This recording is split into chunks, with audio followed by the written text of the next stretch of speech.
Assalamualaikum warahmatullahi wabarakatuh. Halo, apa kabar? Kembali lagi dengan saya, Vika Leonika, mahasiswi PPKN FIS UNJ Angkatan 2021 di Podcast Season NCU, di mana podcast ini akan membuat kamu lebih mengenal mengenai program studi PPKN. Nah, kali ini saya ingin menyampaikan mengenai mata kuliah hukum perdata, yang mana merupakan salah satu mata kuliah pada program studi PPKN. Dengan topik perjanjian jual beli melalui e-commerce ditinjau dari aspek hukum perdata dan UU ITE. Saat ini, aktivitas perdagangan melalui e-commerce sedang marak terjadi. Ada dua segmen dalam jual beli melalui e-commerce, yaitu business to business atau perdagangan antar pelaku usaha dan business to customer atau perdagangan antar pelaku usaha dengan konsumen. Dalam jual beli melalui e-commerce, terdapat perjanjian jual beli yang diatur dalam pasal 1457 hingga 1540 KUH Perdata, di mana adanya suatu hubungan hukum perjanjian akan melahirkan suatu perikatan bagi para pihak untuk menjadi dasar agar perjanjian tersebut dapat dilaksanakan. Lahirnya jual beli melalui e-commerce dikarenakan adanya kontrak jual beli yang terjadi secara elektronik antara penjual dan pembeli. Sayangnya, hingga saat ini masih terjadi kekosongan hukum mengenai jual beli di Indonesia. Hal ini dikarenakan belum terakomodirnya syarat-syarat sahnya suatu kontrak elektronik secara khusus. Namun, prinsip dasar syarat sahnya suatu kontrak yang mengacu pada pasal 1320 KUH Perdata dapat pula diterapkan pada kontrak elektronik, yaitu 1. Kesepakatan dari mereka yang mengikatkan dirinya. 2. Kecakapan untuk membuat perikatan. 3. Suatu hal tertentu. 4. Suatu sebab yang halal.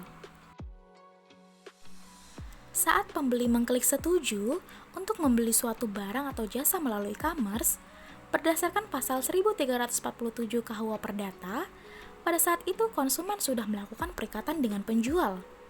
Untuk itu, klik merupakan bentuk tindakan kesepakatan dalam transaksi elektronik, yang biasanya didahului dengan pernyataan persetujuan atas syarat dan ketentuan jual beli melalui e-commerce. Persetujuan atas penawaran dari transaksi jual beli juga telah diatur dalam pasal 20 UU ITE.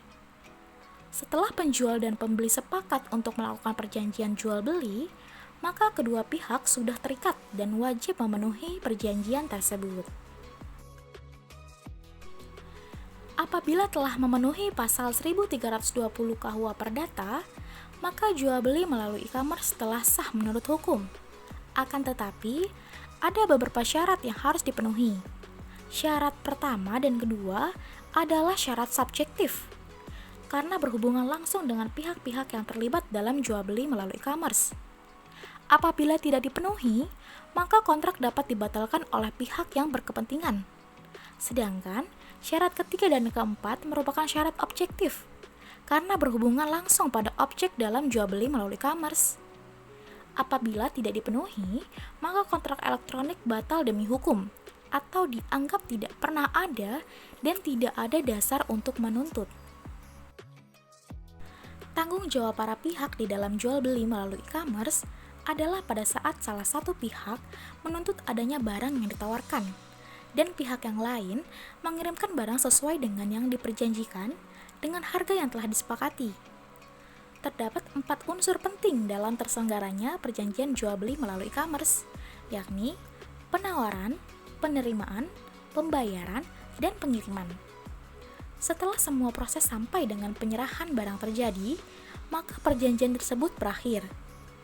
Mengenai kapan waktu pengiriman dan penerimaan tersebut dijelaskan dalam pasal 8 ayat 1 dan 2 UU ITE. Gimana? Udah lebih paham kan mengenai keabsahan perjanjian jual beli melalui e-commerce?